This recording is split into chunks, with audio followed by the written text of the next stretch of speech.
100.000 euros. Não se divorcie agora. Era um café na zona do Chiado, em Lisboa.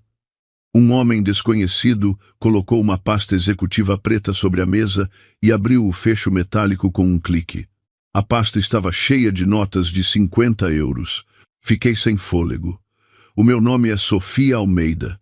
Estávamos no 7º ano de casamento. Fazia 2 meses que tinha a certeza da infidelidade do meu marido. O meu coração batia forte. Este homem era o marido da mulher com quem o meu marido me traía. Éramos 2 pessoas traídas, sentadas uma em frente à outra. Os maços de dinheiro na pasta brilhavam sob a luz. Se divorciar agora, só vai prejudicar-se a si mesma. Agir emocionalmente sem provas só beneficia os culpados. Eram palavras frias, mas não erradas. Eram as mesmas palavras que tinha ouvido do meu advogado. A traição não é uma batalha de emoções, mas sim de provas. Uma reação precipitada é venenosa. Estamos na mesma situação. Fomos ambos traídos. Então, vamos acabar com isto como deve ser. Legalmente, perfeitamente. Os 100.000 euros à minha frente eram um negócio. Era uma preparação, não para vingança, mas para uma retribuição justa. Olhei novamente para a pasta executiva. Percebi que colapsar sob as emoções e reagir com frieza produzem resultados completamente diferentes. Estávamos no 7º ano de casamento. O meu marido, Ricardo Oliveira, era um homem honesto e calmo, chefe de departamento numa construtora de média dimensão. O meu nome é Sofia Almeida. Eu era uma tradutora independente de 35 anos, uma dona de casa comum que trabalhava em casa. Conhecemos-nos num encontro arranjado. No primeiro encontro, Ricardo era reservado, mas transmitia confiança. Não era extravagante, mas era honesto e cumpria as suas promessas. 1 ano de namoro. E depois, casamo-nos. Os meus pais também estavam satisfeitos. Tinham um emprego estável, uma personalidade honesta e uma boa família. No início do casamento, éramos felizes. Ricardo levantava-se pontualmente às 7 da manhã para ir trabalhar e voltava para casa à noite para jantarmos juntos. Aos fins de semana, íamos ao supermercado e, ocasionalmente, víamos um filme. Era comum, mas acreditávamos que era a felicidade. Pensava que as rotinas, sem nada de especial, estavam a construir a nossa vida. Ricardo não era de muitas palavras. Não falava muito sobre o trabalho e era desajeitado a expressar as suas emoções. Mas esse era o Ricardo. Um homem quieto que silenciosamente cuidava da família. Eu acreditava nisso. Era ele quem comprava flores no nosso aniversário de casamento e preparava o bolo no meu aniversário. A mudança começou no outono passado. Ricardo disse que as horas extraordinárias eram mais frequentes. Inicialmente não dei muita importância. Ele disse que era uma época de pico no setor da construção. Havia um grande projeto em andamento e o seu gerente não o deixava sair mais cedo. Eu compreendi. Pensei que o meu marido também estaria a passar por dificuldades. Mas, à hora de regresso, a casa começou a atrasar-se. Às 10 da noite tornaram-se 11, e a partir de certo dia passou a ser comum chegar depois da 1 da manhã. Quando ligava, ele dizia que estava em reunião e que ligaria mais tarde, mas nunca o fazia. As respostas às mensagens também ficaram mais lentas. Ele, que costumava responder imediatamente, "O projeto está na fase crítica. Aguenta só mais um pouco." O cansaço era visível no rosto de Ricardo enquanto ele dizia isso. Parecia não haver razão para suspeitar. Tinha olheiras e os ombros curvados. O meu papel como esposa era apenas preparar o jantar quente e esperar. Cheguei a deixar o jantar numa marmita térmica à porta. Mas, uma a uma, as coisas estranhas começaram a surgir. O fundo de ecrã do telemóvel de Ricardo mudou. Antes era a nossa foto de casamento, mas, de repente, mudou para uma foto de paisagem monocromática. Perguntei, e ele disse que apenas queria mudar. Parecia algo sem importância, mas o meu coração pesou. O tempo de banho também aumentou. Assim que chegava a casa, ia diretamente para a casa de banho e demorava mais de 30 minutos a sair. Ele, que costumava ter preguiça de tomar banho depois de um dia de trabalho. Depois do banho, cheirava a perfume. Ele, que nunca usava perfume antes. O seu estilo de vestir também mudou. Em vez das camisas velhas que usava há anos, começou a comprar roupas novas. O penteado também mudou. O cabelo, que era displicente, passou a ser arranjado num cabeleireiro, não num barbeiro. Cuidar da aparência não era mal. Mas, por que agora? Porque de repente, comecei a questionar. Aos fins de semana, começou a ir ao ginásio. No início dos seus 40 anos, começou a fazer exercício de repente, saindo de casa todos os sábados de manhã. Eu deveria estar feliz por ele cuidar da saúde, mas algo me pesava no coração. Ricardo saía vestido com roupa de ginásio e só voltava depois da hora de almoço, tomando banho novamente. Sinto-me muito melhor a fazer exercício, disse Ricardo. Mas o seu rosto estava radiante de vitalidade. Era diferente do rosto exausto do trabalho. Parecia haver outra razão. Seria o instinto de esposa? A sensação de que algo estava errado persistia. As conversas diminuíram. Antes, depois do jantar, partilhávamos o dia. Mas agora, ele só olhava para o telemóvel, mesmo durante as refeições. Quando lhe perguntava em que estava a pensar, ele dizia que não era nada. Sentia-me sozinha, mesmo estando juntos. Parecia ter se erguido um muro invisível entre nós. O momento decisivo foi há um mês. Nesse dia, Ricardo saiu de casa, dizendo que ia trabalhar até tarde. Eu fui jantar com a minha amiga Joana, num restaurante perto da Avenida da Liberdade.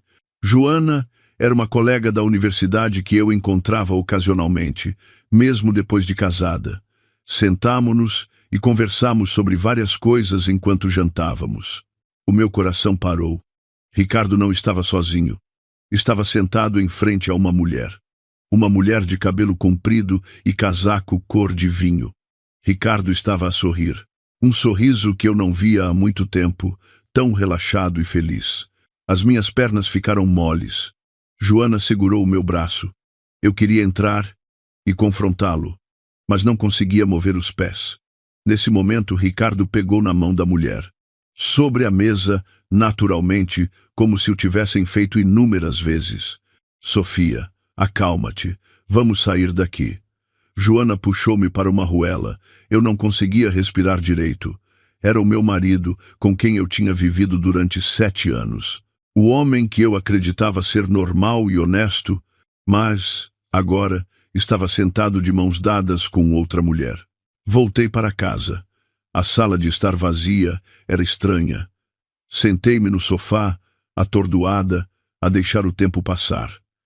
Ricardo voltou depois da 1 da manhã. O meu coração saltou ao ouvir a porta da frente a abrir-se. Estava em conflito sobre se devia cumprimentá-lo normalmente ou se devia confrontá-lo imediatamente. Ainda acordada? Devias ter ido dormir mais cedo, Ricardo disse, com uma expressão inalterada. Era o rosto de um mentiroso.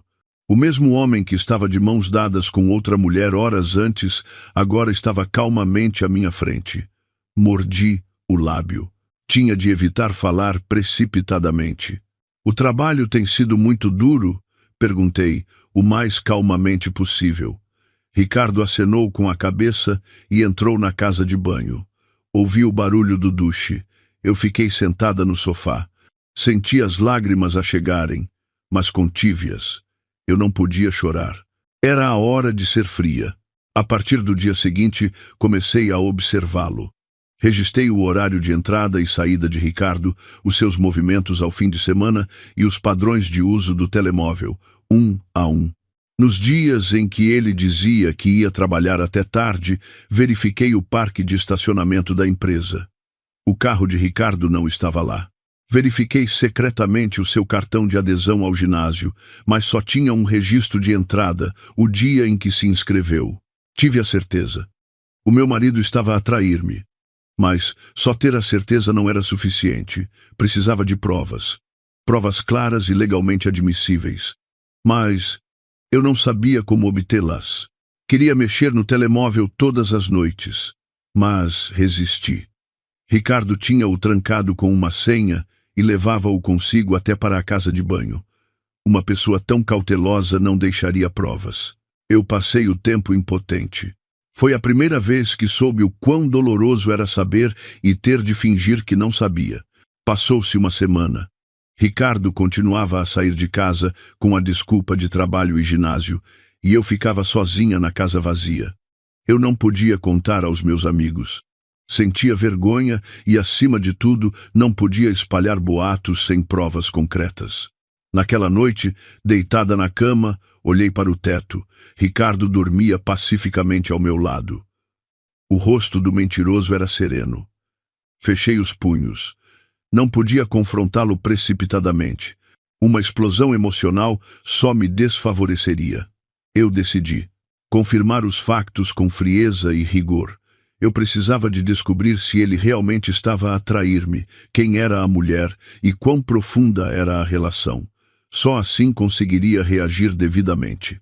O casamento continuava, mas uma ruptura irreparável já existia entre nós. Depois de ver Ricardo e a mulher no café, voltei para casa e não consegui dormir direito. Quando fechava os olhos, a cena voltava. As duas mãos dadas sobre a mesa, o sorriso relaxado de Ricardo, tudo era vívido. A partir do dia seguinte, comecei a observação a sério. Registrei o horário de entrada e saída de Ricardo e verifiquei os seus movimentos ao fim de semana. Nos dias em que ele dizia que ia trabalhar até tarde, fui até ao parque de estacionamento da empresa. O carro de Ricardo não estava lá. Era uma mentira. Também verifiquei secretamente o cartão de adesão ao ginásio, mas o registro de entrada real era apenas uma vez, no dia da inscrição. Eu tinha a certeza, mas não tinha provas. Ricardo era minucioso. O telemóvel estava trancado com uma autenticação biométrica e ele levava-o até para a casa de banho. Verifiquei os extratos do cartão de crédito, mas não havia transações suspeitas. Estava claramente a usar dinheiro vivo. Examinei o carro de Ricardo, procurei debaixo do tapete do passageiro e abri o porta-luvas. Não havia nada. Estava limpo, tão limpo que era suspeito. Ricardo nunca foi de organizar o carro, mas agora estava impecável, sem um único recibo. Passei 2 semanas assim. A certeza só aumentava, mas não consegui encontrar uma única prova física clara. Pensei em contratar um detetive particular, mas o custo era alto e, acima de tudo, questionava se valia a pena. Eu já sabia. Sabia que o meu marido me estava a trair. Uma noite, Ricardo estava prestes a sair, dizendo que ia trabalhar até tarde novamente, e eu não consegui aguentar. Abri a boca. Parece que tens entrado muito tarde. O trabalho é mesmo tanto assim? Ricardo parou por um momento, mas logo respondeu com uma expressão calma. O prazo do projeto é no próximo mês. Aguenta só mais um pouco. O rosto do mentiroso era sereno. Olhou-me diretamente nos olhos e mentiu. O meu coração desfez-se. Não consegui perguntar mais nada. Confrontá-lo sem provas só faria de mim uma esposa desconfiada. Pesquisei na internet. Traição, divórcio, compensação, provas. Procurei informações relacionadas a noite toda e percebi que a traição não é um problema de emoções, mas sim de lei. Por mais que tivéssemos certeza, sem provas, era inútil. Publiquei uma mensagem anônima no fórum de aconselhamento de um escritório de advogados. Expliquei a minha situação e pedi conselhos. Uma resposta chegou alguns dias depois. Era a fria realidade.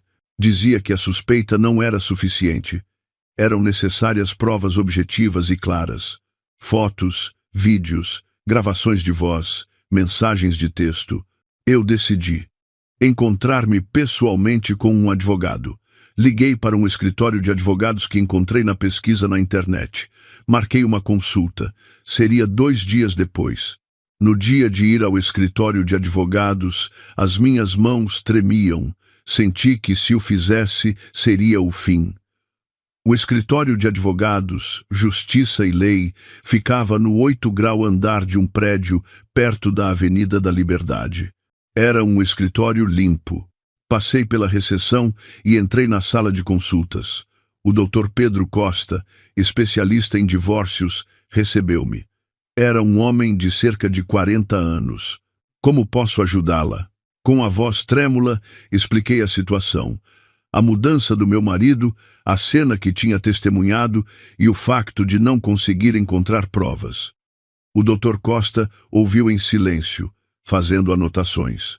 Quando acabei a minha história, ele disse calmamente: "A certeza é que, no estado atual, o litígio é difícil. O tribunal não aceita apenas suspeitas e circunstâncias." Era a resposta que eu esperava, mas ao ouvi-la diretamente, senti-me a desmoronar. O Dr. Costa continuou: "A coisa mais importante no litígio de traição são as provas evidentes.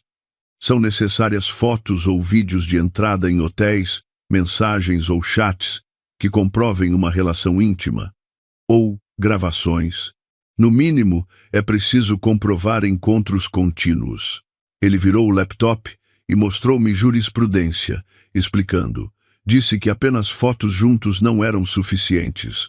O contacto físico ou a demonstração de afeto tinham de ser claramente visíveis. A cena do café, que eu tinha visto, era difícil de ser aceite como prova. "Então, o que devo fazer?" perguntei. O Dr. Costa pensou por um momento e respondeu com cautela: "Se não deseja o divórcio imediatamente, é melhor ganhar tempo e obter as provas. Se confrontar o seu marido precipitadamente ou levantar o problema, ele ficará mais cauteloso." Senti o aperto no peito. Ele estava a dizer que eu devia saber, mas fingir que não sabia. Que eu devia agir como uma esposa normal até conseguir as provas. Eu conseguiria aguentar? Dormindo na mesma cama todas as noites com um mentiroso? E se eu me divorciar? Sem provas. O Dr. Costa respondeu friamente: "Se o divórcio por mútuo consentimento não for possível, terá de ser um divórcio litigioso. Mas sem provas, é difícil comprovar a ruptura do casamento. A partilha de bens será 50/50 e será difícil obter uma compensação. No pior dos casos, pode até ser desfavorável para si, como se tivesse sido a senhora a exigir unilateralmente o divórcio." Foi um choque. Ricardo era o traidor, mas eu poderia ser desfavorecida. A lei movia-se por provas, não por emoções. Não importava o quanto o meu coração estivesse a doer, o quão traída eu me sentia. A consulta durou cerca de 1 hora. O Dr. Costa explicou os métodos de recolha de provas, o procedimento de contratação de um detetive e o processo de litígio. No final, entregou-me um cartão de visita e disse: "Quando tiver as provas, ligue-me. Começaremos o processo a sério nessa altura." Saí do escritório. Vi o meu reflexo no espelho do elevador. Estava abatida. Não podia acreditar que tinha mudado tanto em poucas semanas. Desci a entrada e saí. O vento frio roçou-me o rosto. No caminho para casa, a minha cabeça estava confusa. Eu tinha decidido divorciar-me, mas não podia agir, porque não tinha provas. Eu queria confrontar Ricardo imediatamente, mas tinha de me conter. Caso contrário, eu seria prejudicada. Saber e provar são questões completamente diferentes. Cheguei a casa. Sentei-me sozinha na sala vazia. Apenas o tic-tac do relógio de parede era audível. Olhei para a parede onde estava a nossa foto de casamento. Éramos nós, a sorrir há 7 anos. Naquela época, éramos felizes. Ou melhor, acreditava que éramos felizes. As lágrimas vieram. O que eu tinha contido desabou. Chorei alto. Chorei sozinha na casa vazia. Quanto tempo chorei. Quando as lágrimas pararam, o céu estava escuro. Ricardo chegou tarde naquele dia também. Passava da 1 da manhã. Eu estava deitada no quarto. Ouvi o som da porta da frente a abrir-se, o som dele a tirar os sapatos na entrada e o som dele a entrar na casa de banho. Ouvi o barulho do duche. 30 minutos depois, Ricardo entrou na cama. Fechei os olhos. Fingi que estava a dormir. Ouvi a respiração de Ricardo. Uma respiração calma. O mentiroso dormia pacificamente. Eu passei a noite acordada, a olhar para o teto. No dia seguinte, a rotina continuou.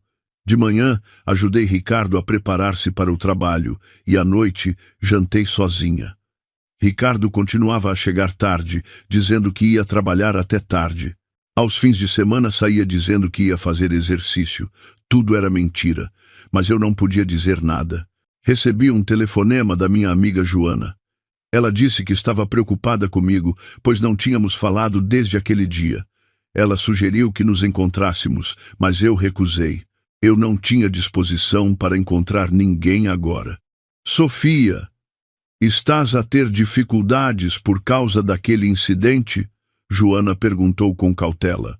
Eu não consegui responder. A minha garganta apertou-se. Joana suspirou e disse: Não passes por isso sozinha.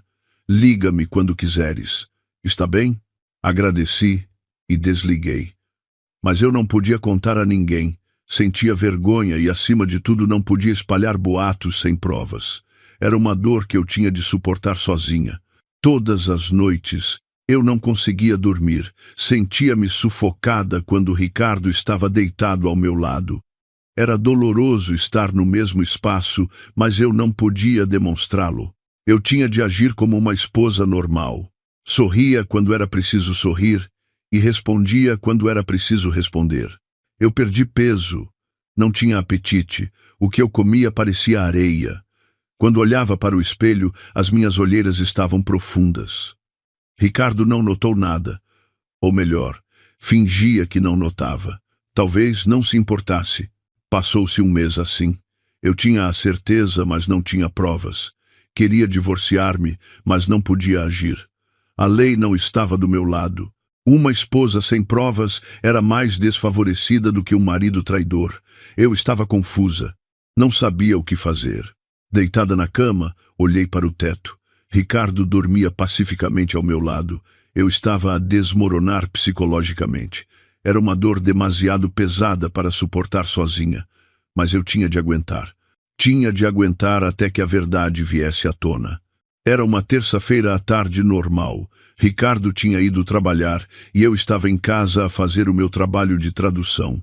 A campainha tocou. Pensei que seria uma entrega e verifiquei o intercomunicador, mas era um homem desconhecido.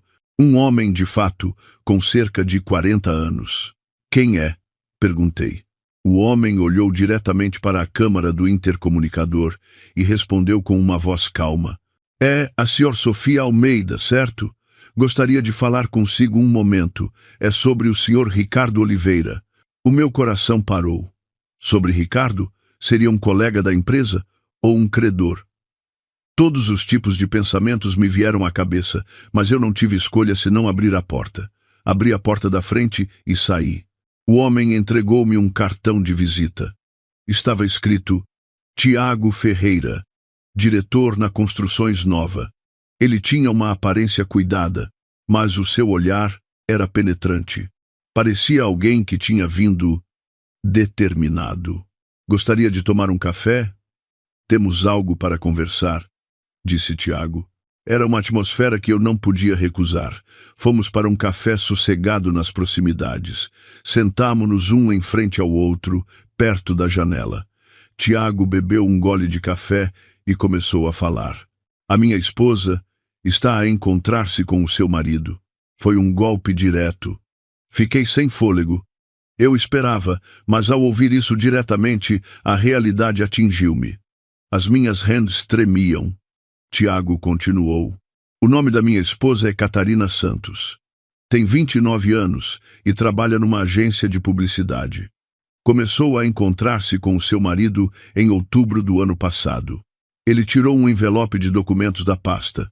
Colocou-o na mesa. Com as mãos trêmulas, abriu o envelope. Eram fotografias. Fotos de Ricardo e uma mulher jovem juntos. Fotos tiradas em cafés, restaurantes, à frente de cinemas e no parque de estacionamento de hotéis. A mulher era a mesma que eu tinha visto naquele dia. A mulher de cabelo comprido e casaco cor de vinho. Ricardo nas fotos estava a sorrir. Um sorriso feliz que eu não via há muito tempo. O meu coração desfez-se. Reuni provas durante 6 meses. Contratei um detetive e segui-os eu mesmo.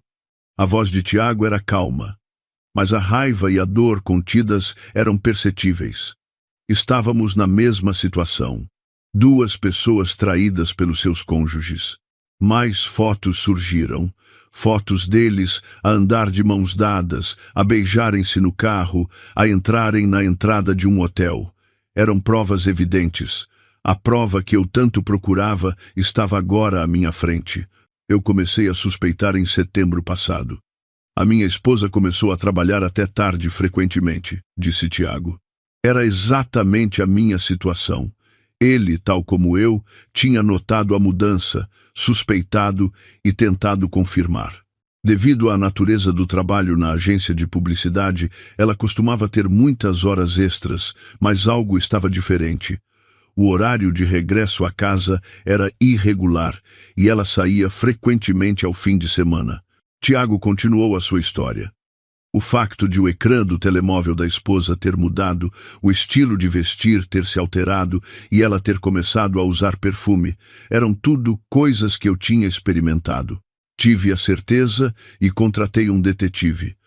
Após um mês de vigilância, descobri que a minha esposa se estava a encontrar com alguém regularmente. Era o seu marido. Ele folheou as fotos, explicando. 15 de outubro, restaurante perto da Avenida da Liberdade.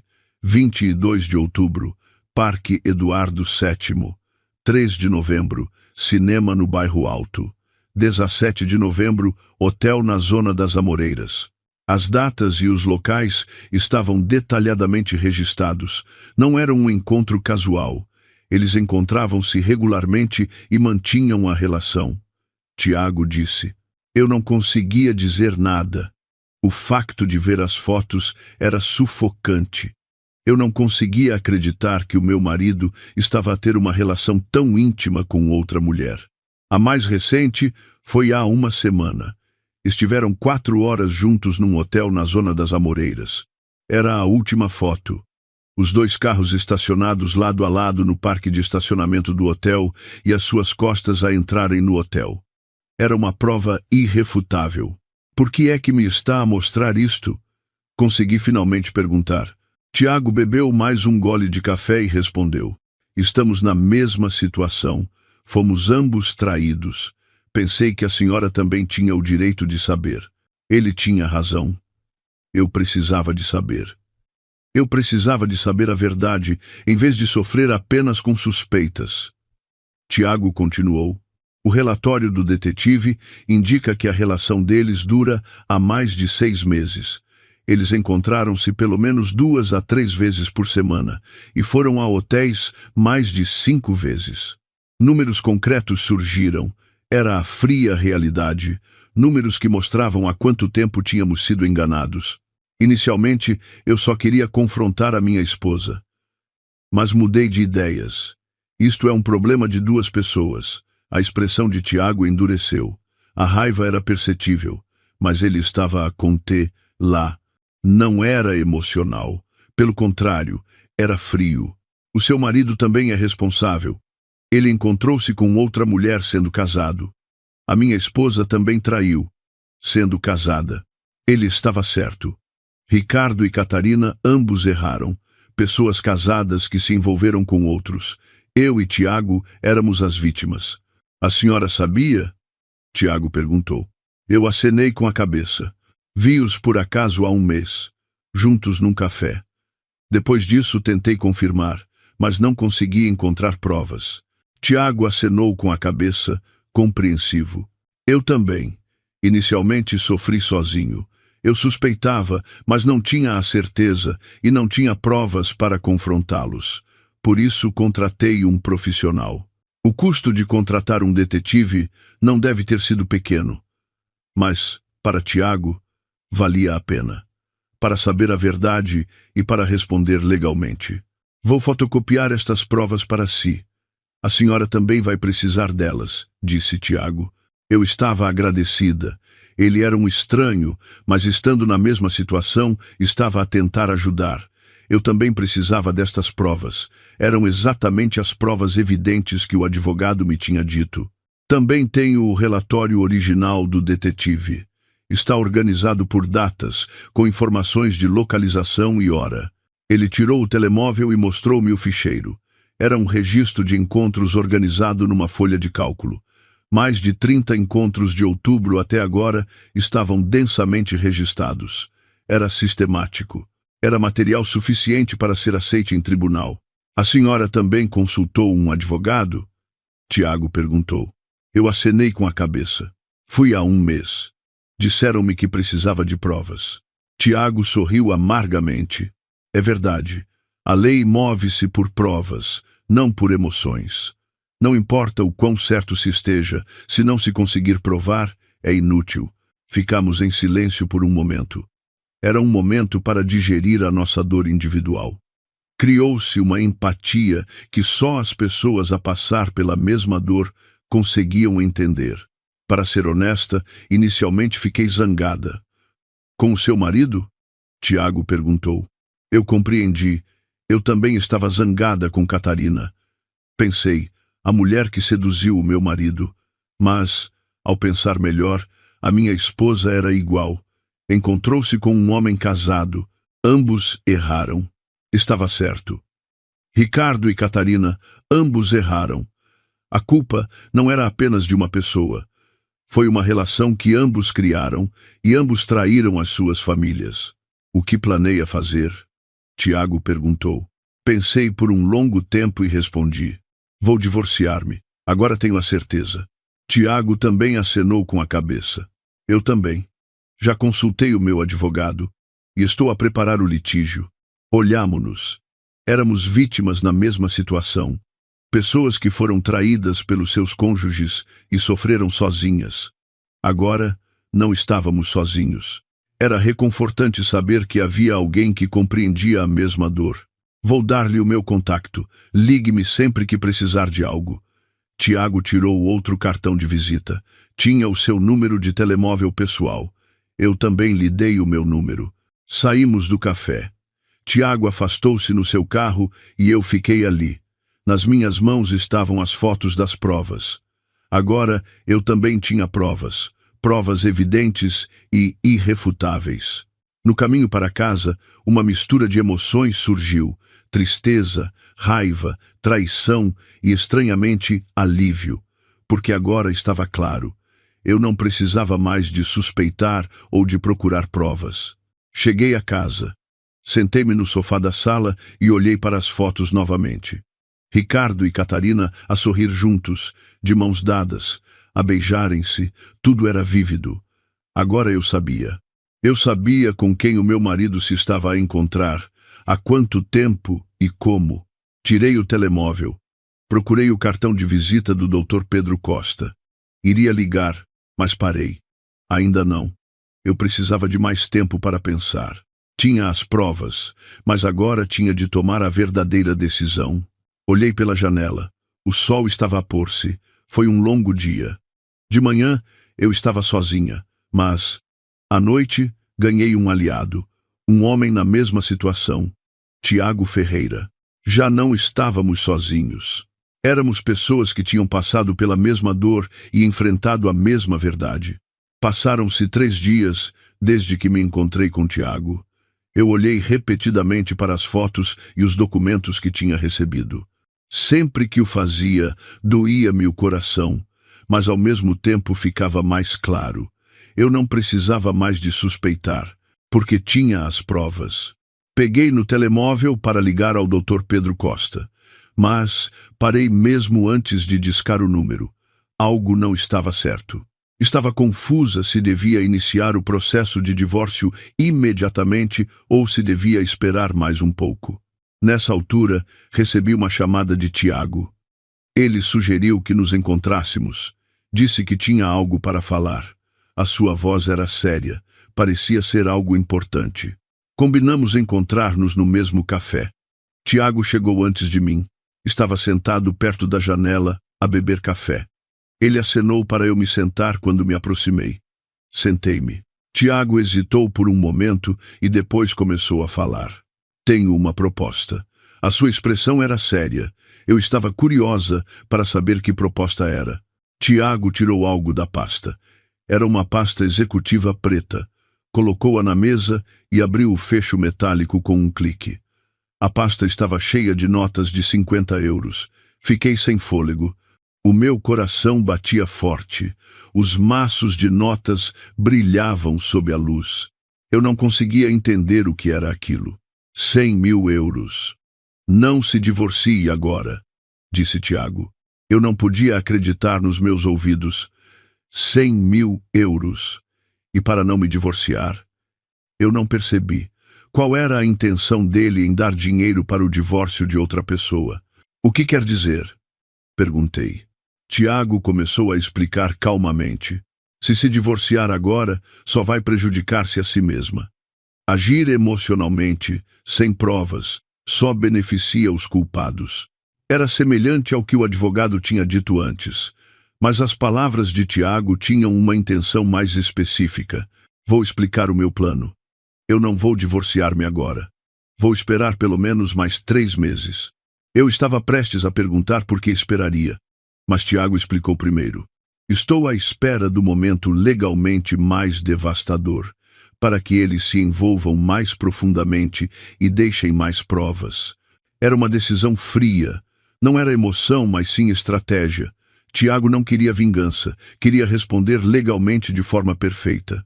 Se for para litígio agora, eles ficarão surpresos por um momento, mas logo arranjarão desculpas. Dirão que foi um erro, uma emoção temporária. Mas, se esperarmos e acumularmos provas, não haverá desculpas. Era lógico. Fazia sentido. Mas ainda havia algo que eu não entendia.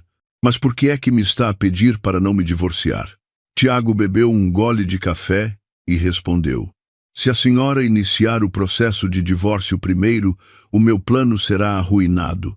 O seu marido ficará cauteloso e a minha esposa também saberá. Depois, eles vão destruir as provas e ficar mais cautelosos. Eu entendi. Se eu agisse primeiro, Ricardo ficaria nervoso, e se isso fosse comunicado a Catarina, ambos seriam cautelosos. Isso atrapalharia a recolha de provas de Tiago. Estamos na mesma situação. Fomos ambos traídos. Então, vamos acabar com isto como deve ser. Legalmente, perfeitamente. O olhar de Tiago era penetrante. Não era uma proposta, era um pedido de cooperação. Para nós, vítimas, unirmos forças e respondermos adequadamente. Olhei novamente para a pasta executiva. 100.000 euros. Não era pouco dinheiro, mas senti repulsa. Parecia um tipo de negócio. Sentia que ele estava a comprar o meu divórcio. Eu não me estou a divorciar por dinheiro, disse eu. Tiago acenou com a cabeça. Eu sei, mas isto é uma compensação, porque a senhora terá de aguentar mais 3 meses. Eu sei que não é fácil. Ele estava certo. Aguentar mais 3 meses não seria fácil. Significava ter de viver na mesma casa com Ricardo e fingir que não sabia. Significava dormir na mesma cama todas as noites com um mentiroso. Para ser honesto, também é difícil para mim. É doloroso fingir que não sei quando vejo a minha esposa todos os dias. Mas eu estou a aguentar. Para acabar com isto como deve ser. A voz de Tiago estava carregada de emoção. Ele também estava a passar por dificuldades. Estava a passar pela mesma dor. Ele estava a aguentar, a recolher provas e a planear. Um divórcio precipitado pode beneficiar os culpados. Se for para litígio agora, a partilha de bens será 50/50 e não receberá muita compensação. Mas, se acumularmos causas evidentes de ruptura matrimonial, será diferente. Ele explicou a parte legal. Ele tinha claramente consultado o seu advogado. Tiago estava preparado. Ele estava a abordar a situação com a razão, não com a emoção. Vamos deixá-los aprofundar a relação. Eles podem viajar juntos, começar a coabitar ou até engravidar. Assim, A possibilidade de desculpas desaparece completamente. Fiquei arrepiada. Era calculista. Mas não estava errado. Quanto mais provas, quanto mais clara a relação, mais favorável seria no litígio. Tiago estava a avisar isso. Os 100.000 euros são uma compensação pelo tempo que terá de aguentar, e também um agradecimento pela sua cooperação no meu plano. Ele empurrou a pasta executiva para mim. Estava cheia de maços de notas. Era real. Tiago era sincero. Hesitei. Devo aceitar? Será isto correto? Mas, ao pensar melhor, Tiago tinha razão. Se eu me divorciasse agora, a preparação seria insuficiente. Eu tinha provas, mas precisava de algo mais sólido. Se eu recusar, o seu plano será arruinado? Tiago acenou com a cabeça. É verdade. Se o seu marido souber, isso será comunicado à minha esposa. Depois, eles vão interromper a relação imediatamente ou, pelo menos, ficar cautelosos. A recolha de provas torna-se difícil. Eu entendi. Estávamos ligados. Assim como Ricardo e Catarina eram um casal, eu e Tiago estávamos no mesmo barco. A ação de uma pessoa afetaria a outra. Então, o que fará daqui a 3 meses? Perguntei. Tiago respondeu claramente. Iniciaremos o litígio simultaneamente. No mesmo dia, à mesma hora, ambos iniciaremos o processo de divórcio e o litígio de compensação contra a amante, o amante. Assim, eles serão apanhados sem tempo para reagir. Era estratégico. Ele era como um militar, alguém que planeia e se prepara para tudo, alguém que coloca a razão acima da emoção. Eu já consultei o meu advogado e a preparação para o litígio está quase concluída. A senhora também deve escolher o seu advogado e preparar-se em silêncio. Ele explicou passo a passo. Parecia que estava a explicar um plano de negócios, mas isto não era um negócio. Era a nossa vida, o fim do nosso casamento. Eu estava em conflito. Por um lado, eu queria divorciar-me imediatamente. Eu não queria viver mais um momento com Ricardo, mas, por outro lado, Tiago estava certo. Uma reação precipitada poderia ser desfavorável. E se eu recusar? Tiago pensou por um momento e respondeu honestamente. Eu não posso impedi-la. É a sua decisão. Mas eu peço-lhe, dê-me tempo para me preparar. Pelo menos 1 mês. Era um pedido sincero. Tiago estava a passar por dificuldades tanto quanto eu.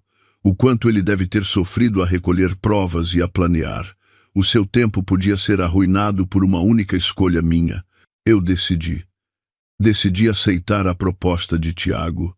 A razão não era o dinheiro. Era porque eu queria acabar com isto como deve ser. Eu não queria dar a Ricardo a oportunidade de se desculpar.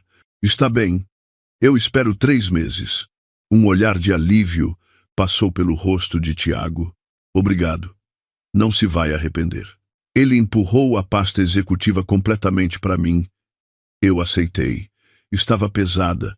Não era o peso do dinheiro, mas o peso da decisão. Agora, eu tinha de aguentar mais 3 meses. Agindo como uma esposa normal ao lado de Ricardo. Uma coisa que lhe peço. Nunca demonstre nada ao seu marido. Tem de agir normalmente, Tiago advertiu. Eu acenei com a cabeça. Eu sabia. Eu tinha de atuar. Eu tinha de fingir que não sabia de nada. Eu também. Vou agir como um marido que não sabe de nada à frente da minha esposa, para que eles nunca suspeitem. Olhámo-nos. Senti-me como cúmplices. Mas não estávamos a planear algo mau. Estávamos a preparar uma resposta justa, a fazer com que os traidores assumissem a responsabilidade. Vamos minimizar o contacto. Ligarei apenas quando for necessário e com cautela, disse Tiago. Eu entendi. O contacto frequente podia levantar suspeitas. Ricardo podia ver o meu telemóvel e Catarina podia verificar o telemóvel de Tiago. Se houver informações importantes, eu avisarei. Se a senhora descobrir algo, também partilhe. Tiago propôs. Era uma sugestão para partilhar informações. para nos informarmos sobre os movimentos de Ricardo, o horário de Catarina e os seus encontros. Mas não tente segui-los ou verificar pessoalmente. Não podemos ser apanhados. Significava que tínhamos de ser cautelosos. Não podíamos agir emocionalmente. Tínhamos de agir com frieza e estrategicamente. Saímos do café. Tiago afastou-se primeiro no seu carro. Eu fiquei ali, com a pasta executiva na mão. A pasta que continha 100.000 euros. O peso era perceptível. Chamei um táxi. No caminho para casa, olhei pela janela. Parecia que tinha feito um negócio. Parecia que a minha paciência tinha sido comprada por dinheiro. Mas não era uma sensação má. Pelo contrário, sentia que estava mais claro. Agora eu tinha um objetivo: aguentar 3 meses. Durante esse tempo, Ricardo não saberia de nada. Catarina também não. Eles continuariam a encontrar-se e a aprofundar a relação. E, 3 meses depois, nós iniciaríamos o litígio simultaneamente. Ricardo e Catarina só saberiam nessa altura que tinham sido vigiados de forma tão rigorosa. Cheguei a casa. Escondi a pasta executiva no fundo do armário, um lugar onde Ricardo nunca a encontraria. Olhei para o espelho. O meu rosto era estranho. Parecia uma pessoa diferente de há um mês. Eu mudei. Eu não era mais uma esposa ingênua. Agora, eu era alguém com um plano. Alguém com um objetivo. Alguém que se preparava para o dia em que estaria na frente de Ricardo 3 meses depois. A cooperação cautelosa começou. A minha cooperação com Tiago. Passou-se uma semana desde o acordo com Tiago. Eu tive de voltar a ser uma esposa normal. Fingir que não sabia de nada, que não suspeitava de nada. Foi mais difícil do que pensei. Era de manhã. Ricardo estava a preparar-se para o trabalho. Vestia a camisa e atava a gravata, como sempre. Eu preparei o pequeno almoço na mesa de jantar. Pão fresco, café e fruta. Era um pequeno almoço normal. Bom apetite, disse Ricardo. Eu sorri. Tentei dar um sorriso natural. Ricardo não notou nada. Comeu calmamente. Vais trabalhar até tarde hoje? Perguntei, como se estivesse a perguntar normalmente. Ricardo acenou com a cabeça.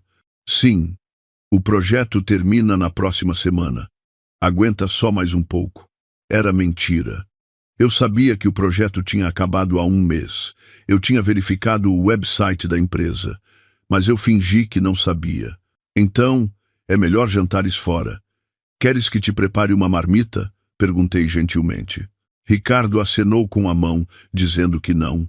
Não, vou comer perto da empresa. Não te preocupes. Ele jantaria com Catarina, claro. Eu sabia, mas a minha expressão não mudou. Eu acenei com a cabeça e sorri. Ricardo saiu para o trabalho. Ouvi o som da porta da frente a fechar-se. Nesse momento, o meu sorriso desapareceu. Olhei para os pratos que sobraram na mesa. Senti amargura. Esta era a minha rotina. Uma esposa que preparava a comida para um mentiroso. Lavei a louça e limpei a casa. Movi-me normalmente, mas no fundo do meu coração eu continuava a pensar. Onde estaria Ricardo agora? Com quem se estaria a encontrar? O que estaria a dizer? À tarde, recebi uma mensagem de Tiago. Era uma mensagem curta. Hoje à noite, 19 horas, restaurante perto da Avenida da Liberdade. A mensagem continha apenas a informação da localização.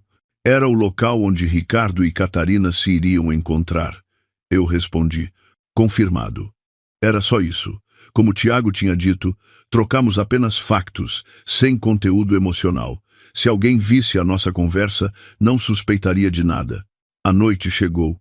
Jantei sozinha. Liguei a televisão, mas não consegui prestar atenção. Olhei para o relógio. A esta hora, Ricardo estaria sentado em frente a Catarina. Estariam a conversar e a rir. Olhei para o telemóvel. Recebi outra mensagem de Tiago. Era uma foto. Uma foto tirada através da janela do restaurante. Ricardo e Catarina estavam sentados. Estavam a beber vinho. O meu coração doeu.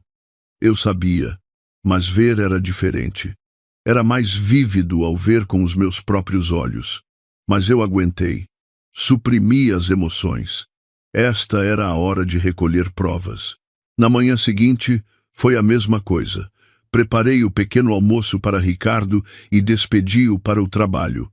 Agi como uma esposa normal. Ricardo parecia cada vez mais à vontade. A sua guarda estava a baixar. Ele pensava que a sua esposa não suspeitava de nada. Era fim de semana. Ricardo saiu, dizendo que ia ao ginásio. Eu sabia que era mentira, mas deixei-o ir. Cheguei a dizer-lhe para se divertir. Ricardo saiu de casa com um humor leve. Ele pensava que a sua esposa não suspeitava de nada. Enviei uma mensagem a Tiago. Saída do marido 10h30. Enviei apenas a informação simples.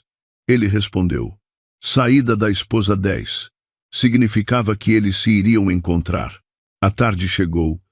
Recebi um contacto de Tiago. Desta vez, foi um telefonema. A sua voz era cautelosa. Podemos falar agora? Olhei em volta. Eu estava sozinha em casa. Sim, podemos. Tiago disse. Capturei uma cena importante hoje. Vi-os a entrar num apartamento TUM em Alcântara. Apartamento TUM não era um hotel, mas um apartamento. Dava a sensação de que era uma relação mais planeada e contínua. É possível verificar quem é o locatário? Tiago perguntou. Havia a possibilidade de estar no nome de Ricardo. Eu disse que tentaria verificar. Desliguei e fui ao escritório de Ricardo. Abri a gaveta da secretária. Havia vários documentos. Verifiquei um por um. Extratos bancários, faturas de cartão de crédito, apólices de seguro. Na gaveta de baixo, encontrei o contrato. Era um contrato de arrendamento de um apartamento TUM. Era em Alcântara, Lisboa. O locatário era Ricardo. A data do contrato era 2 meses antes. Tirei fotos com o telemóvel. Tirei uma foto do contrato inteiro. Era a prova. A prova evidente de que Ricardo tinha arrendado um apartamento TUM. Era a prova clara de ruptura matrimonial.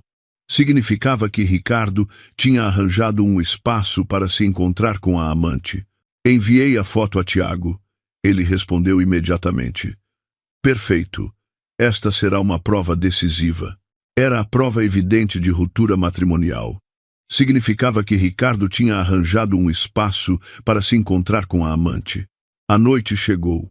Ricardo voltou. Vestia a roupa de ginásio suada. Era um disfarce. Um disfarce para fingir que tinha ido ao ginásio. Ele entrou para tomar banho. Eu preparei o jantar. Ricardo saiu. O cabelo estava molhado. Sentou-se à mesa de jantar. Como foi o exercício? Perguntei. Como se estivesse a perguntar normalmente. Ricardo respondeu. Foi difícil, mas sinto-me revigorado. Sinto-me um pouco mais leve. Ele continuou a mentir. Eu acenei com a cabeça. Sorri, como se acreditasse. Ricardo jantou com uma expressão aliviada. Naquela noite, Ricardo adormeceu rapidamente. Estaria cansado ou estaria à vontade? Porque pensava que a sua esposa não sabia de nada. Eu não consegui dormir. Olhei para Ricardo deitado ao meu lado. Era o homem com quem eu tinha vivido durante 7 anos. Agora, era alguém que se tornaria um estranho. Daqui a 3 meses, ele seria um estranho. A semana seguinte correu da mesma forma. Na segunda-feira, Ricardo chegou tarde, dizendo que ia trabalhar até tarde, e na quarta-feira chegou de madrugada, dizendo que ia a um jantar de empresa. Tudo era mentira. Eu sabia, com as informações que tinha recebido de Tiago. Tiago continuava a enviar informações. Eram mensagens que continham apenas data, hora e local.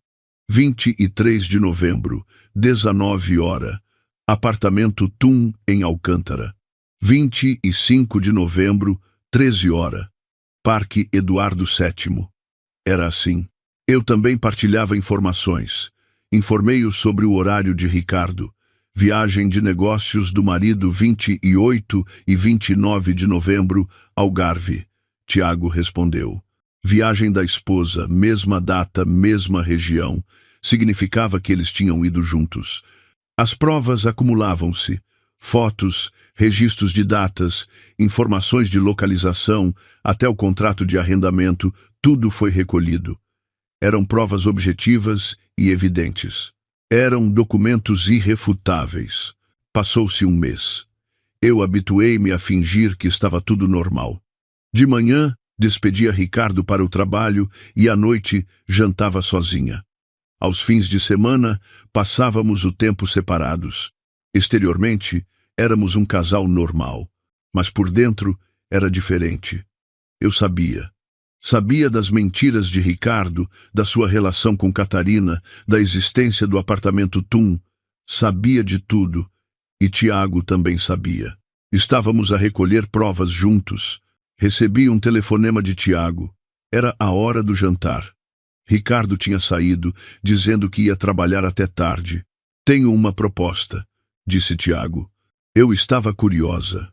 Estou a pensar em instalar um localizador GPS no carro da minha esposa. Assim, posso verificar a localização em tempo real. Perguntei se havia algum problema legal. Tiago disse que tinha consultado o seu advogado. Era possível entre cônjuges. Não é ilegal filmar o cônjuge ou instalar um localizador. Isso significava que eu também podia instalá-lo no carro de Ricardo. Tiago continuou. Podemos verificar os movimentos dos dois em tempo real. Será uma prova mais sólida. Eu concordei. Era necessário. Alguns dias depois, Tiago entregou-me o localizador. Era um pequeno dispositivo, fácil de instalar. Depois de Ricardo sair para o trabalho, fui ao parque de estacionamento. Coloquei o localizador por baixo do carro de Ricardo. Era um tipo magnético. Instalei-o num local discreto. A partir desse dia, eu podia ver os movimentos de Ricardo em tempo real. Podia verificar na aplicação do telemóvel. A empresa, restaurantes, o apartamento Tum, hotéis, todos os seus movimentos eram registrados. Tiago também instalou um localizador no carro de Catarina. Recebíamos alertas sempre que a localização dos dois carros se sobrepunha. Significava que estavam juntos. Os dados acumulavam-se. Os encontros eram registrados por data e hora. Enviei os documentos ao meu advogado. Enviei por e-mail ao Dr. Pedro Costa. Fotos, cópia do contrato de arrendamento, registros de GPS. Enviei tudo. Recebi uma resposta alguns dias depois. Excelentes provas. Isto é mais do que suficiente para ganhar o litígio. Eram as palavras do advogado. Fiquei aliviada. Eu tinha a certeza de que estava a preparar-me devidamente. Passaram-se 2 meses. Ricardo estava cada vez mais ousado. O número de vezes que ia trabalhar até tarde aumentou e ele saía frequentemente ao fim de semana. A sua guarda tinha baixado completamente. Ele pensava que a sua esposa não suspeitava de nada. Uma noite, Ricardo disse: "Vou ter de ir em viagem de negócios para o Algarve na próxima semana. 3 dias e 2 noites. Algarve não seria uma viagem de negócios, mas sim de lazer." Eu respondi sem mudar a minha expressão: "Claro, tem cuidado na viagem." Ricardo mostrou-se agradecido. Ele pensou que eu era uma esposa gentil. Uma esposa que o deixava ir sem suspeitar de nada. Eu informei: "Tiago, o horário de Ricardo para o Algarve." Ele respondeu imediatamente: "Esposa também. Algarve, mesma data." Era certo. Eles iriam juntos. "Isto vai ser o golpe final." Tiago enviou por mensagem. Ele estava certo. Passar 3 dias e 2 noites juntos no Algarve era uma causa evidente de ruptura matrimonial. Não seriam necessárias mais provas. Eu verifiquei continuamente durante a viagem ao Algarve. Verifiquei a localização pelo GPS. Os carros de Ricardo e Catarina estavam numa empresa de aluguer de carros no Algarve, o mesmo sítio. Significava que tinham alugado um carro juntos. A localização do hotel também foi confirmada. Era um resort perto de Portimão. Tiago confirmou com o hotel. Havia uma reserva para um quarto duplo. Fotos também foram obtidas. Tiago viajou para o Algarve. Ele seguiu-os ele mesmo. Tirou fotos de Ricardo e Catarina a passear juntos, a jantar e na entrada do hotel. Ricardo voltou. na noite em que ele regressou do Algarve. Ele deu-me um presente, uns pastéis de nata, dizendo que os tinha comprado. Eu aceitei com um sorriso. Correu bem a viagem de negócios? Perguntei. Ricardo acenou com a cabeça, dizendo que estava cansado. Foi difícil, tive muitas reuniões. Era mentira. Não foram reuniões, mas sim encontros. Ele deve ter visto o mar com Catarina, comido coisas boas e passado tempo no hotel. Deves estar muito cansado. Vai tomar banho e descansa, falei gentilmente. Ricardo agradeceu e foi para a casa de banho. Ouvi o barulho do duche. Olhei para o telemóvel. Recebi uma mensagem de Tiago. Todas as provas recolhidas. Agora só temos de esperar mais um mês. 2 meses do acordo de 3 meses tinham passado. Agora só precisávamos de aguentar mais um mês. Olhei pela janela. Era noite. As estrelas eram visíveis. Seria o fim de tudo daqui a um mês. Ricardo descobriria que tinha sido vigiado tão rigorosamente, que todas as provas tinham sido recolhidas. A armadilha já tinha sido montada. Uma armadilha da qual Ricardo e Catarina não podiam escapar. Eles pensavam que eram livres, mas na verdade estavam nas nossas mãos, presos no plano que eu e Tiago tínhamos criado. O último mês do acordo de 3 meses começou. As provas acumuladas eram suficientes, mas o momento mais decisivo estava a chegar, porque as ações de Ricardo estavam a mudar. Uma noite, Ricardo começou a falar com cautela. Vou arrendar um apartamento TUM perto da empresa no próximo mês. É muito difícil ir e vir de casa com tantas horas extras. Finalmente. Era o que eu esperava que ele dissesse. Eu já sabia que ele tinha um apartamento TUM em Alcântara. Mas, agora, ele estava a oficializar isso. A arranjar uma desculpa para a esposa. Claro. Se achas que é melhor, faz isso. Respondi calmamente. Ricardo mostrou-se aliviado. Ele ficou feliz por a sua esposa ter concordado facilmente. Ele pensava que eu não suspeitava de nada. Vou ficar lá durante a semana e só voltarei para casa ao fim de semana, disse Ricardo. Era, na verdade, uma declaração de separação. Significava que ele viveria com Catarina durante a semana e só voltaria para casa ao fim de semana. Ele já não tentava esconder. Eu informei Tiago imediatamente. Marido comunicou separação durante a semana. Ele respondeu rapidamente. Agora é que começa. Temos de obter provas de coabitação. Ele estava certo. Arrendar um apartamento TUM e coabitar eram coisas diferentes. Uma semana depois, Ricardo fez as malas, colocou roupas e artigos de higiene numa mala grande. Parecia que ia numa viagem de negócios prolongada. Eu observei. Tens tudo o que precisas? Perguntei. Ricardo acenou com a cabeça. Sim, está tudo bem. Voltarei ao fim de semana, não te preocupes. Fingi que estava preocupada. Até o despedi. Ricardo saiu de casa à vontade, porque a sua esposa não suspeitava de nada. A porta da frente fechou-se. Nesse momento, tirei o telemóvel. Verifiquei o GPS. O carro de Ricardo começou a mover-se, na direção de Alcântara. Como esperado, 30 minutos depois, recebi uma mensagem de Tiago. Carro da esposa na mesma direção. Hora de chegada parecida. Eles iam encontrar-se. Iriam coabitar. Naquela noite, recebi um telefonema de Tiago. A sua voz estava tensa. Confirmei na entrada do apartamento TUM. Eles entraram juntos. Cada um carregava as suas malas. Era o início da coabitação. Agora, Ricardo e Catarina viveriam como um casal, levantando-se juntos de manhã, voltando juntos à noite e dormindo no mesmo espaço. Obtivemos fotos. Tirei fotos deles a entrarem no elevador com as malas, disse Tiago. Era a prova perfeita. Documentos que provavam que eles estavam a viver juntos, não apenas a encontrar-se. Passaram-se alguns dias. Ricardo não voltou para casa durante a semana. Ele só me enviou algumas mensagens. Está tudo bem. O trabalho está ocupado. Eram contactos formais. Verifiquei o GPS. O carro de Ricardo estava no parque de estacionamento do apartamento TUM, em Alcântara, todas as noites. O carro de Catarina também.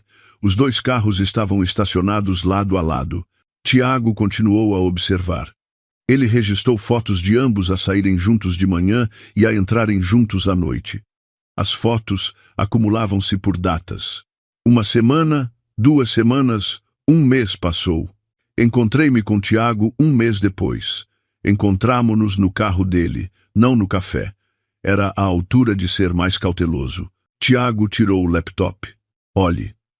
Este é o registro do último mês. O ecrã mostrava uma folha de cálculo. Eram dados organizados por datas, hora de entrada e saída, locais onde jantaram juntos, hora de entrada e saída do apartamento Tum.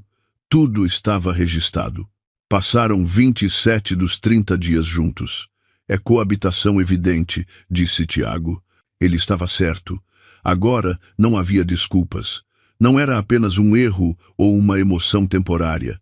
Era uma relação planeada e contínua. Ele abriu o próximo ficheiro. Eram fotos.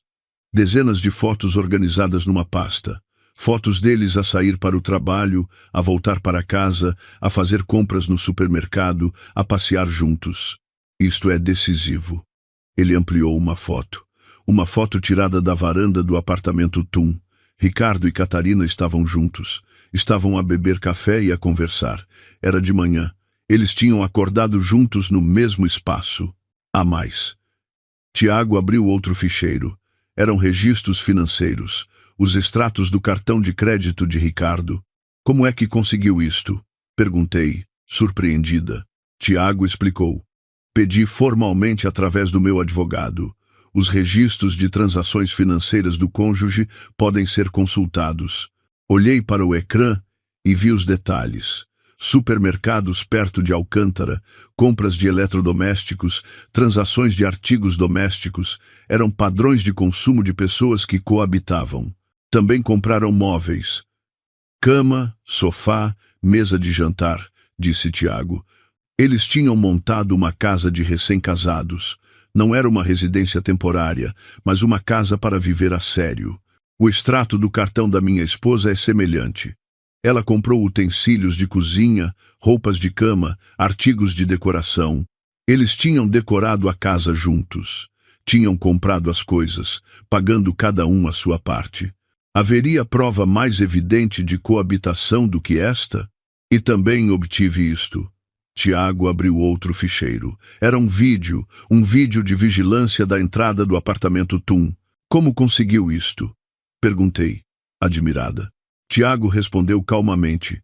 Pedi ao funcionário da administração. Disseram que era necessário um procedimento legal. Então, eles cooperaram. Reproduzi o vídeo. Ricardo e Catarina a saírem do elevador e a passarem pela entrada.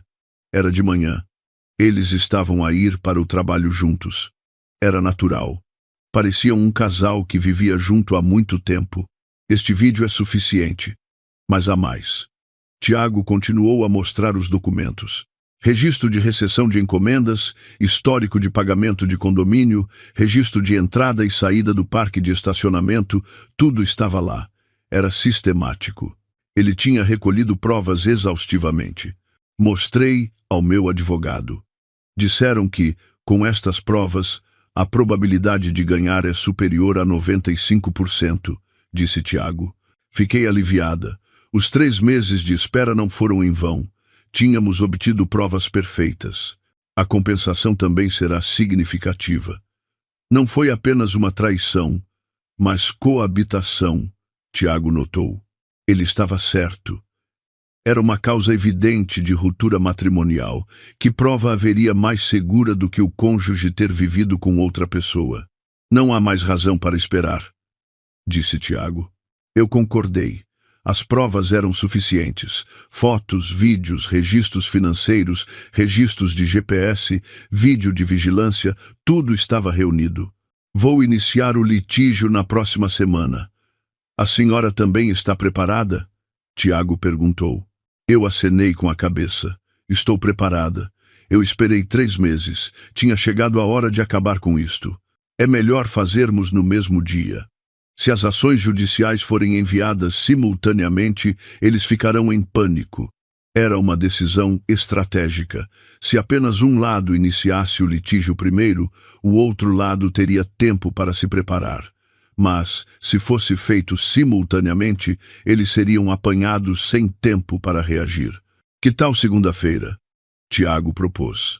Hoje era quinta-feira. Seria 4 dias depois. Eu concordei. Segunda-feira seria bom. Então, na segunda-feira, às 10 da manhã, faremos o registro das ações judiciais nos respectivos escritórios de advogados, simultaneamente. O plano estava montado. Tiago já tinha tudo preparado com o seu advogado. Eu também tinha terminado a consulta com o Dr. Pedro Costa. Eu tinha revisto o rascunho da ação judicial. O envio da ação judicial demorará alguns dias. Chegará a eles por volta de quarta-feira, Tiago explicou. Na quarta-feira, Ricardo receberia os documentos do tribunal. As 2 ações judiciais, o divórcio e a compensação contra a amante, chegariam juntas. Gostaria de ver a expressão dele nessa altura. Tiago sorriu amargamente. Eu senti o mesmo. Quão surpreso ficaria Ricardo, pelo facto de a sua esposa saber de tudo, pelo facto de ter recolhido provas durante 3 meses. Saí do carro, apertei a mão de Tiago. Vemo-nos na segunda-feira, disse Tiago. Eu acenei com a cabeça. Éramos aliados durante 4 meses, pessoas que passaram pela mesma dor e procuraram o mesmo objetivo. Agora, restava apenas o último passo. Voltei para casa. A casa estava vazia. Ricardo estava no apartamento Tum. Estaria com Catarina. Estariam a jantar, a ver televisão e a dormir juntos. Mas eles não sabiam que tudo estava a ser registrado, que as provas se estavam a acumular, que seriam apresentadas em tribunal em breve. Deitei-me na cama. Estava sozinha. Dormi sozinha durante 3 meses. Inicialmente foi difícil, mas agora habituei-me. Pelo contrário, era confortável, porque eu não precisava de estar na mesma cama que um mentiroso. Fechei os olhos. Eu ansiava por segunda-feira. Eu iria ao escritório de advogados às 10 da manhã. Eu assinaria a ação judicial e apresentá-la-ia em tribunal. E eu esperaria. Pelo dia em que os documentos chegassem a Ricardo, eles tinham ultrapassado o limite. Ricardo e Catarina tinham ultrapassado o limite que não deviam ultrapassar. Não era apenas encontrarem-se, mas sim coabitar. Agora tinha chegado a hora de pagarem as consequências. Legalmente, perfeitamente. Era segunda-feira de manhã. Levantei-me mais cedo do que o habitual. Hoje era um dia especial. Era o dia de ir ao escritório de advogados, justiça e lei. O dia de assinar a ação judicial e apresentar lá em tribunal. Cheguei ao escritório do Dr. Pedro Costa. Passei pela recepção e entrei na sala de consultas. O Dr. Costa recebeu-me. Está preparada? Perguntou. Eu acenei com a cabeça. Estou preparada. Eu esperei 3 meses. Era a hora de começar. São 2 processos, divórcio e compensação contra a amante, explicou o Dr. Costa. Os documentos estavam na mesa. Eram as ações judiciais. Estavam cuidadosamente redigidas. A ação de divórcio é contra o seu marido, Ricardo Oliveira, e a ação de compensação é contra a senhora Catarina Santos. Ele folheou os documentos, explicando. Estavam escritos os motivos do litígio, o montante da compensação e os requisitos de partilha de bens. Estava cheio de termos legais, mas o conteúdo era claro. Pedimos 50 mil euros de compensação ao marido e 30 mil euros à amante, e pedimos a partilha de bens de 60/40. Não era o 50/50 normal. Era possível obter mais porque Ricardo era o responsável pela ruptura matrimonial. Assine aqui, por favor. Assinei em vários locais. A minha mão que segurava a caneta tremia. Não era por nervosismo. Era por alívio, por finalmente acabar com isto. Os documentos de prova já foram organizados. Fotos, vídeos, registros de GPS, registros financeiros, tudo foi anexado. O Dr. Costa mostrou-me uma pasta grossa. Eram as provas recolhidas durante 3 meses, incluindo os documentos que Tiago tinha dado. É perfeito. Com estas provas, a probabilidade de ganhar é muito alta, disse o Dr. Costa. Ele era confiável. Eu terminei de assinar. Agora, era só apresentar em tribunal. Vamos fazer o registro eletrônico exatamente às 10 da manhã. Na mesma hora, Tiago estaria a assinar a ação judicial no escritório do seu advogado. Chegou às 10 horas. O Dr. Costa sentou-se em frente ao computador. Ele acedeu ao sistema de litígio eletrônico do tribunal. Com alguns cliques, os documentos foram carregados. Apareceu a mensagem: registro concluído. Foi registrado. Agora, o tribunal irá analisar e enviar a ação judicial. Acabou. Começou. O litígio tinha começado oficialmente. Tanto o divórcio quanto a compensação contra a amante. Saí do escritório. Enviei uma mensagem a Tiago. Registro concluído. Ele respondeu rapidamente. Eu também concluí. Tinha sido feito simultaneamente. Voltei para casa. Estranhamente, estava calma. Uma calma possível porque eu tinha aguentado e suportado durante 3 meses. Agora, a lei iria julgar. A terça-feira passou e a quarta-feira chegou. Recebi um telefonema do Dr. Costa. A ação judicial foi enviada. Chegará amanhã. Amanhã, os documentos do tribunal chegariam a Ricardo. Ricardo, que estava a viver com Catarina sem saber de nada, receberia a ação judicial. Era quinta-feira à tarde. Recebi um telefonema de Ricardo. A sua voz estava em pânico. Olá, onde estás? Estás em casa? Eu disse que estava em casa. Estou a ir para casa agora. Fica em casa. A chamada terminou. A sua voz estava a tremer. Ele tinha recebido a ação judicial. Finalmente, ele sabia. 30 minutos depois, a porta da frente abriu-se. Ricardo entrou. O seu rosto estava pálido. Segurava um envelope do tribunal na mão. Que raio é isto? Ele gritou. Ele era geralmente uma pessoa calma, mas a sua voz estava alta. Estava em pânico. Eu respondi calmamente. É o que estás a ver. É a ação de divórcio. Ricardo parecia não acreditar. Abriu a ação judicial. Começou a ler. O seu rosto ficou cada vez mais tenso. Também iniciei uma ação de compensação contra a Sonoro Catarina Santos, disse eu. Ricardo levantou a cabeça bruscamente. Os olhos arregalaram-se. Como é que? Ele não conseguia terminar a frase.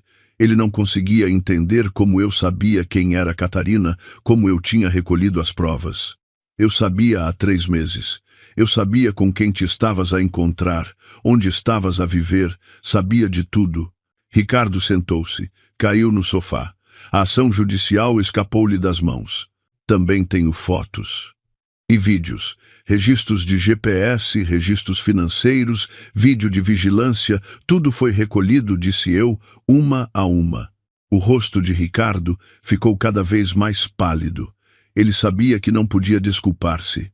O marido de Catarina também sabe. Ele também iniciou um litígio hoje. Ricardo levantou-se de repente. Tirou o telemóvel. Parecia que ia ligar para Catarina, mas ela não atendeu. Ele ligou mais algumas vezes, mas não atendeu. Ela não está a atender.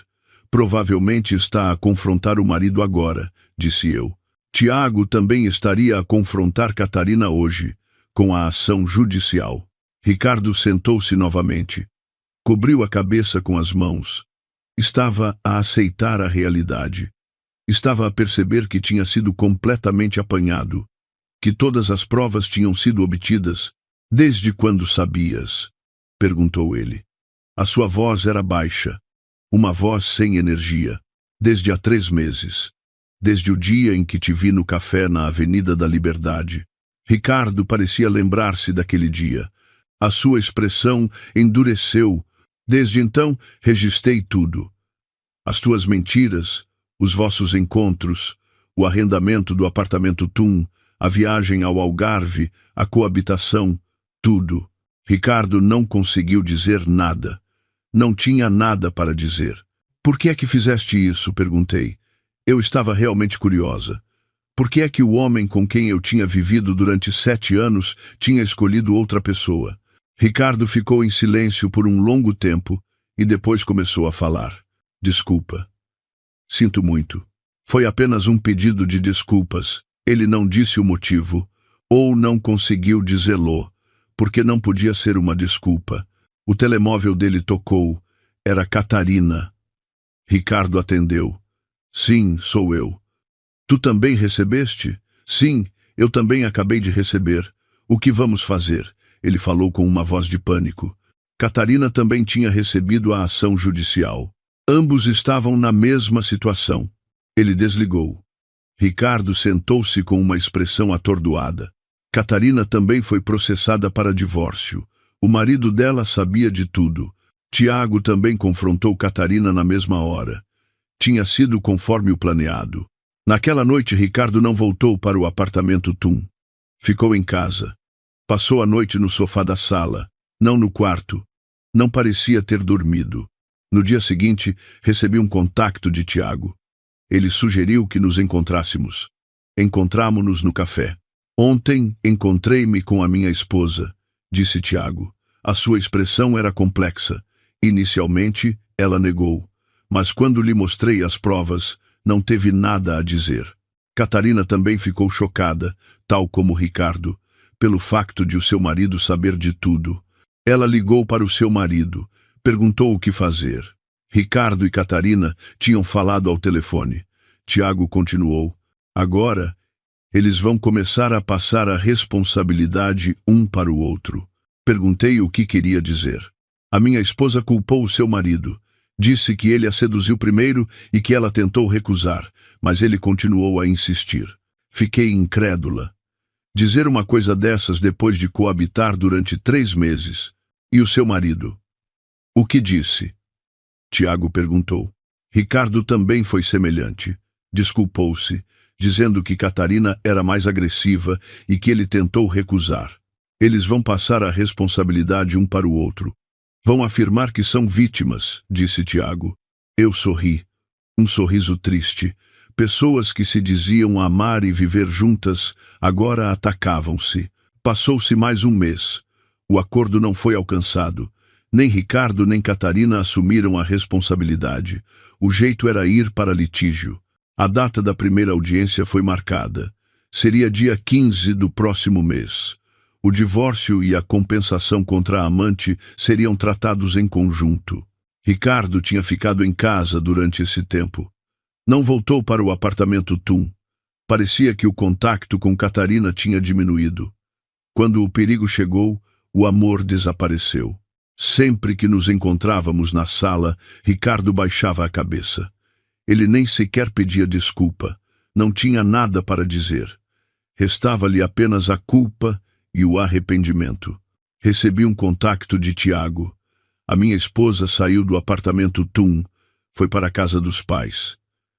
Catarina também se desmoronou. O apartamento Tum, que era o ninho do casal, estava agora vazio. E o seu marido? Tiago perguntou. Está em casa, mas não fala. É como se vivêssemos separados. A relação já tinha acabado. Restavam apenas os procedimentos legais. Era noite. Deitada na cama, olhei para o teto. O litígio tinha começado. 2 famílias desmoronavam-se simultaneamente. Ricardo e Catarina disseram que se amavam, mas agora atacavam-se. Era amargo ver os culpados a desmoronar-se. Não senti prazer de vingança. Apenas senti alívio por ter acabado. Agora, a lei iria julgar. Quem tinha errado, quem tinha de assumir a responsabilidade. O julgamento foi realizado em 3 sessões. Cada vez que me sentava em tribunal, sentia-me estranha. Não podia acreditar que estava sentada em frente ao homem com quem tinha vivido durante 7 anos, como requerente e requerido. Na primeira audiência, o advogado de Ricardo tentou negar as provas. Alegou que as fotos eram um problema de ângulo e que o registro de GPS era uma coincidência. Mas o doutor Costa apresentou o vídeo de vigilância e ele não teve mais nada a dizer. Era evidente. A cena de ambos a entrarem e a saírem do apartamento Tum juntos. Na segunda audiência, Catarina compareceu como testemunha, por causa da ação de compensação contra a amante. Ela testemunhou com a voz trêmula. Disse que Ricardo a abordou primeiro e que ela também era uma vítima. Mas quando o advogado de Tiago mostrou o contrato de arrendamento do apartamento Tum, ela não conseguiu dizer nada. O facto de terem alugado juntos foi revelado. Na terceira audiência, o juiz disse: as provas são evidentes, a responsabilidade do requerido pela ruptura matrimonial é reconhecida. Era um julgamento frio. Um julgamento baseado em factos, não em emoções. Ricardo estava com a cabeça baixa, estava a falar com o seu advogado. A sentença saiu um mês depois. Foi enviada pelo tribunal. O Dr. Costa verificou primeiro e ligou-me. Ganhamos. Foi quase totalmente aceite de acordo com as nossas exigências. Eu receberia 45 mil euros de compensação de Ricardo e 25 mil euros de Catarina, um total de 70 mil euros. Era menos do que o que eu pedi, mas era uma quantia suficiente. A partilha de bens foi decidida como 60/40. O apartamento, as poupanças e os bens em nome de Ricardo ficaram 60% para mim. Era o julgamento do tribunal de que Ricardo era o responsável pela ruptura matrimonial. Também recebi contacto de Tiago. O meu também foi semelhante. Compensação de 60 mil euros, partilha de bens de 60/40. A voz de Tiago era calma. Não era alegre nem triste. Apenas senti o alívio de ter acabado. Fez um ótimo trabalho, disse Tiago. Eu disse o mesmo. Aguentamos juntos durante 4 meses. Éramos aliados que tinham procurado o mesmo objetivo. Agora era a hora de cada um seguir o seu caminho. Passou-se uma semana após a sentença. Ricardo saiu de casa, fez as malas e foi-se embora. Eu não perguntei para onde ia. Eu também não queria saber. Ele já era um estranho. Desculpa, disse Ricardo, pouco antes de sair. Eu acenei com a cabeça. Não era para o perdoar. Era apenas uma confirmação de que tinha acabado. A porta da frente fechou-se. 7 anos de casamento terminaram assim. Fiquei sozinha na casa vazia. Estranhamente, senti-me leve. Senti-me como se tivesse largado um fardo pesado. O processo de partilha de bens avançou. O apartamento ficou no meu nome. As poupanças também foram divididas. A compensação também foi depositada. Um total de 70 mil euros, mais os 100 mil euros que Tiago me tinha dado, era uma quantia considerável. Ouvi notícias de Ricardo. Disseram que ele se demitiu da empresa. O facto da traição ter sido revelado durante o litígio fez com que a sua posição na empresa se tornasse difícil. Ele perdeu o seu status social. Catarina também. Ouvi de Tiago. Ela demitiu-se da agência de publicidade. Os colegas souberam e tornou-se difícil trabalhar. Ricardo e Catarina perderam tudo. Bens, confiança, status social, tudo ao mesmo tempo. O julgamento da lei foi frio. Os culpados tinham de pagar o preço, mas eu não senti que tinha vingança. Ver o desmoronamento deles não me deu prazer. Apenas pensei que tinha recebido um resultado justo. Um dia, liguei para a minha mãe. Eu não lhe tinha contado sobre o divórcio. Não queria que ela se preocupasse, mas agora era a hora de lhe contar. Mãe, eu divorciei-me. O silêncio reinou no telefone. A minha mãe perguntou depois de um longo tempo. Quando? Eu disse que tinha sido na semana passada. A minha mãe suspirou. Deves ter tido dificuldades. Estás bem? Eu disse que estava. Estava realmente bem. Eu disse que me sentia aliviada. A minha mãe disse para eu ir para casa, para eu descansar um pouco. Fui para a casa dos meus pais no fim de semana. Há muito tempo que não ia. Quando abri a porta da frente, a minha mãe saiu. Ela recebeu-me calorosamente. O meu pai também estava na sala. Deves ter tido muitas dificuldades, disse o meu pai. Eu acenei com a cabeça. Disse que tinha sido difícil, mas que aguentei. O meu pai disse que eu tinha feito bem, que eu tinha reagido devidamente. Comi a comida que a minha mãe preparou.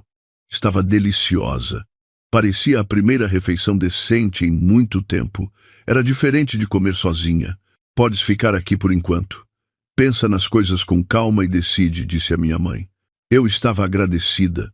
Percebi o quão reconfortante era ter a família. Passei uma semana em casa dos meus pais. Senti que o cansaço acumulado tinha desaparecido. Passei o tempo a conversar sobre várias coisas com os meus pais. Pensei no que faria a seguir, como viveria. Recebi o último contacto de Tiago. Quer tomar um café? Encontramo-nos.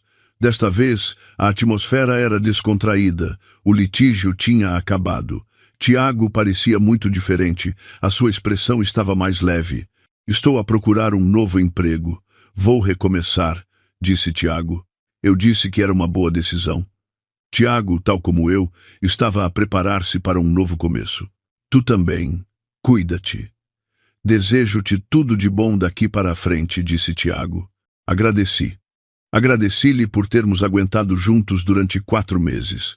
Sem Tiago, eu não teria conseguido acabar com isto de forma tão perfeita. Despedimo-nos. Provavelmente não nos encontraríamos novamente. Cada um voltaria para a sua vida. Mas Tiago era uma pessoa importante na minha vida. Um aliado que aguentou comigo o período mais difícil. Voltei para casa. Era a minha casa. Não havia vestígios de Ricardo. Eu tinha arrumado tudo de novo. Até mudei alguns móveis. Para um novo começo. Sentei-me na sala e olhei pela janela. A primavera estava a chegar. Os rebentos estavam a aparecer nas árvores. Assim como as estações mudavam, a minha vida também estava a mudar. Eu retomei o meu trabalho de tradução, o trabalho que tinha negligenciado durante 4 meses. Liguei para os clientes, disse que podia voltar a trabalhar. Eles receberam-me bem. Eu gostava de trabalhar, porque podia concentrar-me em algo. Eu podia não pensar no passado, podia preparar-me para o futuro. Um dia, recebi um telefonema da minha amiga Joana. Há muito tempo que não falávamos. Sofia, como tens estado? Eu contei-lhe o que tinha acontecido. O divórcio, o processo de litígio, a sentença, tudo. Joana ouviu em silêncio. Fizeste bem, reagiste devidamente, disse Joana. Fui confortada. Tive a certeza de que a minha escolha tinha sido a correta. Agora podes recomeçar. Tu ainda és jovem. Virão dias bons, disse Joana. Ela estava certa. Eu tinha 35 anos. Ainda era jovem. Eu podia recomeçar. Passou-se um mês. A rotina estabeleceu-se. Levantava-me de manhã, fazia o meu trabalho de tradução e ia fazer exercício à noite. Aos fins de semana, encontrava-me com amigos. Era uma rotina normal. Ocasionalmente, pensava em Ricardo. Mas não me arrependia. Eu pensava que tinha sido a escolha certa, que tinha sido correto não tolerar o erro e manter a minha dignidade. A vingança tinha acabado. Não, não era vingança. Era uma resposta justa. Eu tinha feito o que era legal e moralmente correto. Não foi uma vitória emocional, mas o resultado de ter mantido a minha dignidade. Era uma noite. Saí para a varanda e olhei para o céu. As estrelas eram visíveis. Era uma noite clara. O vento soprava. Era refrescante. Eu percebi que o divórcio não era o fim, mas sim o começo. Que não era desmoronar, mas sim reerguer-se. 7 anos não desapareceram, mas uma nova vida tinha começado. Eu não me arrependia. Escolher Ricardo e decidir divorciar-me. Tudo foi a minha escolha. Em vez de me arrepender, decidi olhar para a frente. Decidi não me prender ao passado. Era um novo começo. Viver novamente com o nome Sofia Almeida. Viver por mim, não como a esposa de alguém. Eu fiz planos. Expandir o meu trabalho de tradução e explorar novas áreas. Eu queria viajar. Queria ir a sítios onde nunca tinha ido sozinha. Naquela noite, deitei-me na cama. Estava sozinha. Mas eu não estava solitária. Pelo contrário, estava calma, porque eu podia ter o meu espaço e o meu tempo. Fechei os olhos. Eu ansiava pelo dia seguinte. Um novo dia, uma nova possibilidade, esperava por mim. Foi uma retribuição silenciosa, mas segura. O culpado pagou o preço, e quem aguentou manteve a sua dignidade. Agora restava apenas um novo começo. Não arrependimento, mas sim esperança. Não o fim, mas sim o começo. O momento em que a nova vida de Sofia Almeida começou. Desejo sinceramente que todos os que leem estas histórias sejam saudáveis e felizes.